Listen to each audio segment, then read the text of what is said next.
Climate change को रोकने के लिए सबसे बेहतरीन चीज़ ये है कि वेदर फ्रेंडली ट्रीज़ का जो है वो एक मुहिम होनी चाहिए। पर माफिया कहते हैं, क्या ये लोग वाकई इस वक्त भी स्मगलिंग आपकी शुरू है, जो कश्मीर से लेकर या इंडिया से लेकर फिर इस रस्तों के ऊपर आपके बड़े बड़े स्टेम जो आते हैं और वो अफ़गानिस्तान तक जाते हैं। इस्लामाबाद ग्रीन तो बहुत था पहले से भी, फिर मज़ीद ग्रीन हो गया, लेकिन उन्होंने ये नहीं देखा कि इससे पोलन का जो मामला है वो कहाँ एग्रेवेट करेगा। एयर पोल्यूशन एक बहुत बड़ा फैक्टर है, चाहे इंडस्ट्रीज़ का हो चाहे ट्रैफिक्स का हो, इसके ऊपर कोई क्वालिटी कंट्रोल नहीं है।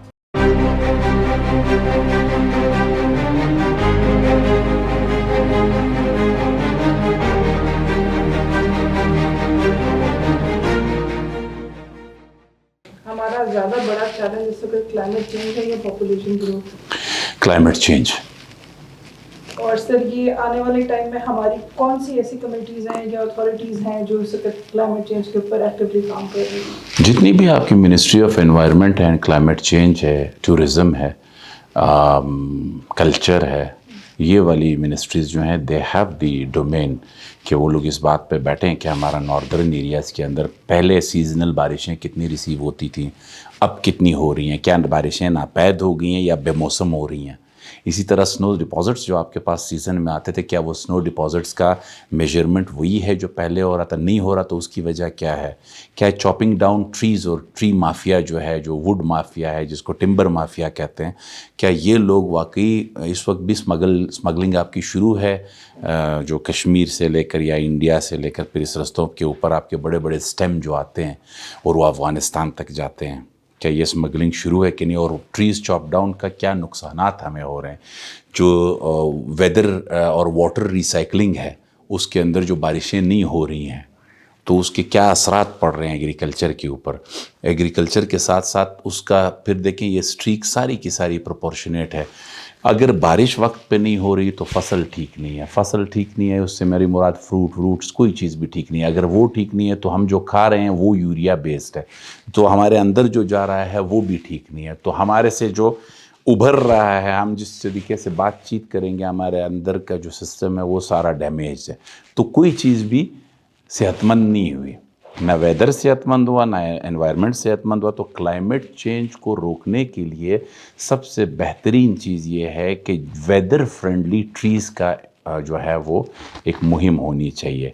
किसी भी इलाके का सर्वे होना चाहिए कि इसमें कौन सी ट्री, आओ ताओ नहीं देखने कि भाई इतनी शजरकारी हमने की है।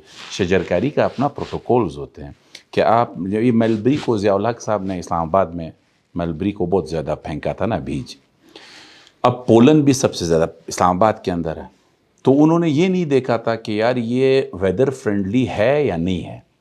इस्लामाबाद ग्रीन तो बहुत था पहले से भी, फिर मज़ीद ग्रीन हो गया, लेकिन उन्होंने ये नहीं देखा कि इससे पोलन का जो मामला है वो कहाँ एग्रेवेट करेगा। ठीक है, इसी तरह कोयटा में आपका पाम नहीं उग सकता है, पाम आप कोयटा में नहीं कर सकते हो। तो जब नहीं कर सकते हो तो कोयटा में कौन से वो फ्रूट्स के और सायेदार कौन से दरख्त हैं जो कम वाटर के अंदर ज़्यादा देर तक रहेंगे, क्योंकि ट्री एनीवेज रात को जो है ऑक्सीजन निकालेगी, दिन को जो है कार्बन डाइऑक्साइड इनहेल करेगी, दिन को रात को एक्सेल करेगी और दिन को इनहेल करेगी ना।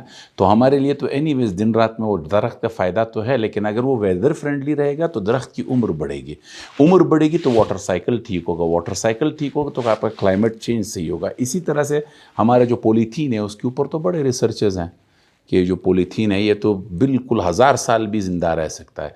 हर उसकी बाई प्रोडक्ट जो उसको आप जला दें फिर भी वो किसी फॉर्म में है, फिर उसको कुछ कर दें तो भी ज़मीन में खोद के रख दें तो भी उसकी कोई ना कोई नुक्स है। तो वो बैग्स ख़त्म करना ये एक और हमारा बहुत। इसी तरह कचरा हम फेंकते हैं, हमें ये नहीं पता होता कि इससे क्या ताफून फैलेगा, क्या इससे बीमारियां फैलेंगी, हमें कोई, हालांकि छोटी छोटी चीज़ें हैं। तो ये एनवायरनमेंट को और क्लाइमेट को बेहतर करने, अच्छा इक़दामात कौन से आगे लेने चाहिए। डिले एक्शन डैम्स जो हैं ये बहुत अच्छी एक वो होती है, मतलब एक बहुत कम कॉस्ट के अंदर बहुत अच्छा सिस्टम है कि आपका वाटर टेबल नीचे ना जाए। उसके लिए आप डिले एक्शन डैम्स बनाते हैं, स्मॉल डैम्स बनाते हैं, आके थोड़ा सा रिजर्वायर पूरे की मैं बात नहीं कर रहा हूँ, पूरे डैम की, نہ اسپل ویز کی بات کر رہا ہوں کہ آپ کا پانی آیا ادھر بہت جمع ہو گیا تو پھر آپ اسپل ویز کھولیں، نہیں، چھوٹے چھوٹے ڈیمز آپ ایسے جگہوں پہ بنائیں جہاں پہ اوپر سے نشیبی علاقوں میں آیا پانی، بجائے ضائع ہونے کے وہ پانی وہ اس چھوٹے چھوٹے ڈیمز میں بھر جائے. جب بھر جائے گا تو اینی ویز جب آہستہ آہستہ دھوپ نکلے گی، بارش ختم ہو جائے گی تو یہ پانی ایبزارب ہوگا. تو پانی کا واٹر ٹیبل کا جو لیول ہے that automatically has to proportionately come up. تو وہ جو واٹر لیول اوپر آئے گا تو آکسیجن زیادہ ہوگی، آکسیجن زیادہ ہوگی تو آپ کا صحت کے مسائل کم ہوں گے، صحت کے مسائل کم ہوں گے اور بارش ٹائم پہ ہوگی تو بارش بے وقت نہیں ہوگی. اسی طرح آپ کے یہ جو ایئر پولوشن ہے، مطلب ایئر پولوشن ایک بہت بڑا فیکٹر ہے، چاہے انڈسٹریز کا ہو چاہے ٹریفکس کا ہو، اس کے اوپر کوئی کوالٹی کنٹرول نہیں ہے. مطلب رکشا، بائک، پرانی گاڑیاں، نئی گاڑیاں، مطلب کوئی دھواں دے رہی ہے، کوئی پولوشن کر رہی ہے، گرمی کر، ایئر کنڈیشنرز آپ دیکھ لیجئے ان کے آؤٹرز کتنی گرمی کرتے ہیں. ٹھیک ہے، بسز آپ دیکھ لیجئے ان کے اندر اے سی فل ٹائم آن ہوتا ہے. پھر ٹریفک روڈ کے اوپر دیکھ لیجئے تو روڈ کیسے اس وقت اس کا وہ آپ نے دیکھا ہوگا وہ ایلیوژن ٹائپ، جب کسی بھی جگہ میں تھوڑی گرمی ہوتی ہے اور ٹریفک زیادہ ہوتی ہے تو آپ نے دیکھا ہوگا وہ یوں بنتا ہے وہ. تو یہ ساری چیزوں کو میرا خیال ہے کیٹیگوریکلی ڈیفائن کر کے صرف لوگوں پہ امپریشن ڈالنا سرکار کی جانب سے، آپ نے فیکٹس اور فگرز بتانے سے تو کام نہیں چلے گا نا. کام تو واپس عملاً چلے گا، اور عملاً بڑا آسان ہے. اگر ہم اس کو سٹیج وائز دوبارہ میں آپ کو کاؤنٹ کرواؤں، پہلی چیز چاپنگ ڈاؤن ٹریز، دوسری چیز جو ہے دوبارہ یوزر فرینڈلی ٹریز لگانا، تیسری چیز یہ ہے اسمال ڈیمز بنانا، چوتھی چیز یہ ہے کہ صفائی کا خیال رکھنا، پانچویں چیز یہ ہے کہ جتنا آرگینک چیزوں پر شفٹ ہو سکتے ہیں کوشش کریں اس پہ شفٹ ہو، پریزرو فوڈ کو جتنا بائیکاٹ کر سکتے ہیں، ختم کر سکتے ہیں اتنا ختم کریں. تو آپ کی یہ سارا جب انوائرمنٹ اور ٹریفک جو ہے اس میں کوشش کی جائے کہ مطلب بلا وجہ گاڑی نہ چلائی جائے. میں یہ نہیں کہتا ہوں کہ کسی کو گھر سے اسکول جانا ہے یا اسکول سے یونیورسٹی جانا ہے یا گھر سے آفس جانا ہے، کچھ بھی کام ہے اور دور ہے تو وہ بھی کوئی ایسا ہمارا ٹرانسپورٹیشن سسٹم سرکار کی طرف سے آنا چاہیے جس میں مطلب آپ کو آپشن ہونی چاہیے کہ آپ اس بس میں بیٹھ کے کم فیس میں کم پیسوں میں چلے جائیں.